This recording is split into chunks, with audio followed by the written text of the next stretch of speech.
Hey guys, um, Void here with my recap on Smash Masters Battle for Las Vegas. So, the very interesting thing about this event is brand new venue. Even like when I go to other regions, usually they'll reuse the same venue, but this is a brand new venue completely dedicated to esports, just like the esports arena. So, with that in mind, there was so much with the event that I think was just astounding. I thought from watching Sonic Fox versus Goichi at the arena that I knew what I was kind of getting myself into, but that wasn't the case. There's this area with like a bunch of retro games. Like they have an Xbox with a ton of games on it, PS2, ton of games on it, Wii, SNES. I was blown away by that alone. And the arena has great amount of size. It's in the middle of a casino, so the only con is like the prices of things. But that being the only con isn't so bad. Just go to a Walmart or something, you know? So, with that being said, for this event, Esports Arena, they had somebody kind of come out and make a mini documentary on me. And I thought that was really cool because I think my story is really unique.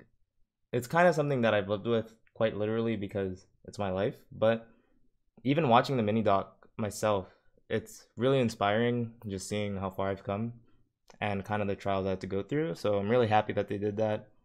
I really hope that everyone else is excited about it too. A lot of people have been telling me like, dude, it was so inspiring, like blew me away. I was in tears and I'm like, wow, I'm doing myself proud, you know? So outside of those two things, of course, the main thing that happens every tournament, the bracket. Now the scary thing here, I haven't competed at a big tournament kind of all year. I went to PAC South, I went to KawaiCon, but I also went to Tokaigi. But the only ones out of those that aren't an invitational is KawaiCon. So I didn't know what I was going into, and my first big challenge was Best Ness. Best Ness, he moves. He reminds me a lot of like the way Shaky would play Ness, where he's very just like he tries to exert the fact that he's Ness. He's like, yo, I'm Ness, and I'm gonna beat you with Ness's tools, not by like the way I'm playing, but with specifically like my character's tools because he's just that good at it.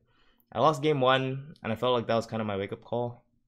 Like, hey, you haven't entered tournaments in so long that you kind of don't remember how it feels to be in this situation, but you're used to it. You know what to do.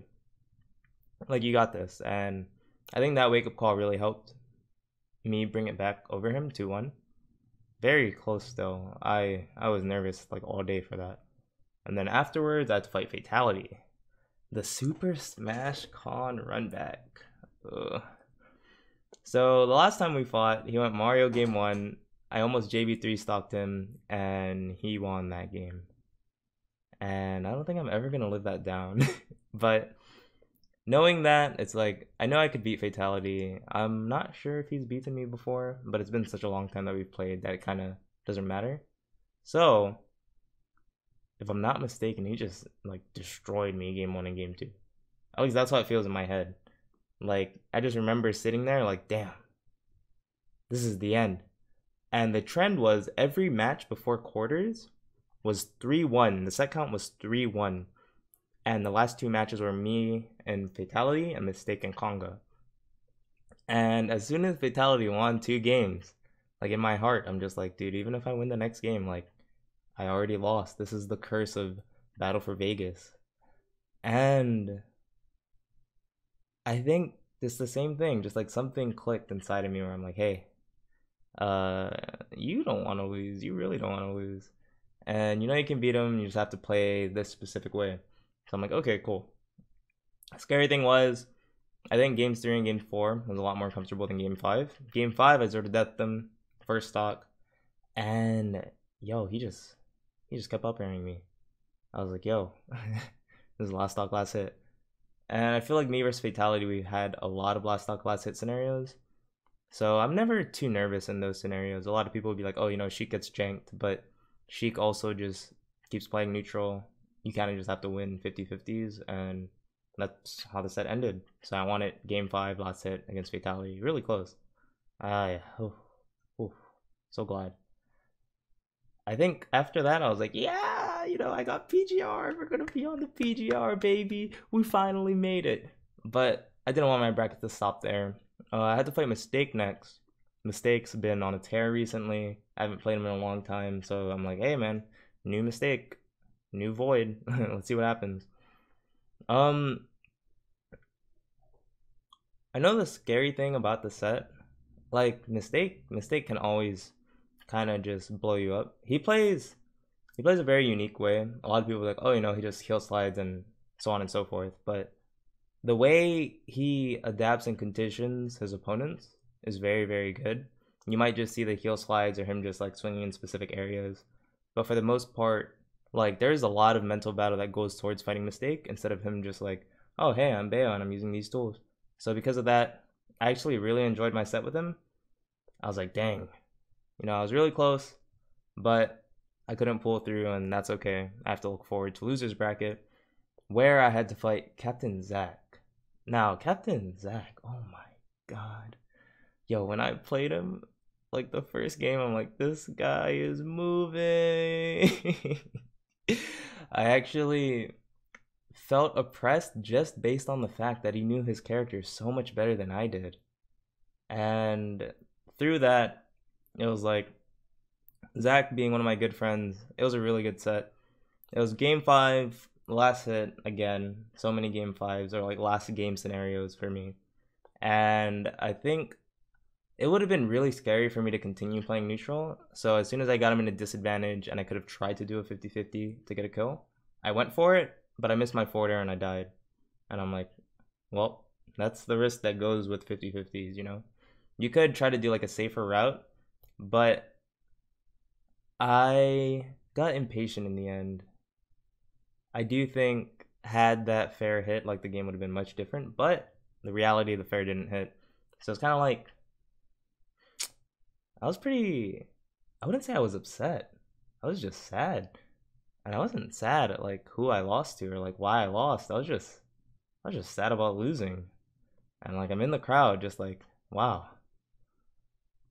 This is a really like pure loss. Like I'm not frustrated. Like I'm not blaming things. Like I'm just sad that I lost. It felt great. I mean, I was sad, don't get me wrong, but the fact that I could kind of just like go through that experience, both entering a big tournament again and just like being able to accept the loss and still being sad about the loss.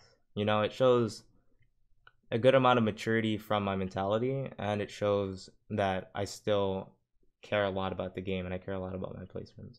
So even though I got 9th, I felt like it was a really good run. Taught me a lot about myself, taught me I could still kick it with the top tiers. Not top tiers, top players. Top tiers too, yeah. So I think it was really good overall.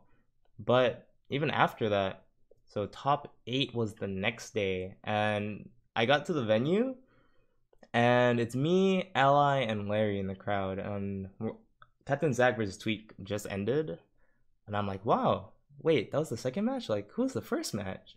And Larry's just looking at me, and he's like, I got fucked. And I'm like I completely forgot Larry was in the top 8. But overall, watching Nairo pretty much just play against Bayo, play against Morth, the way he plays those matchups is really, really nice. Watching everyone else in top 8, Fatality just, I don't know what he does to get the reads he does, but I need that. I need to get the kills. I need to get the poggers plays.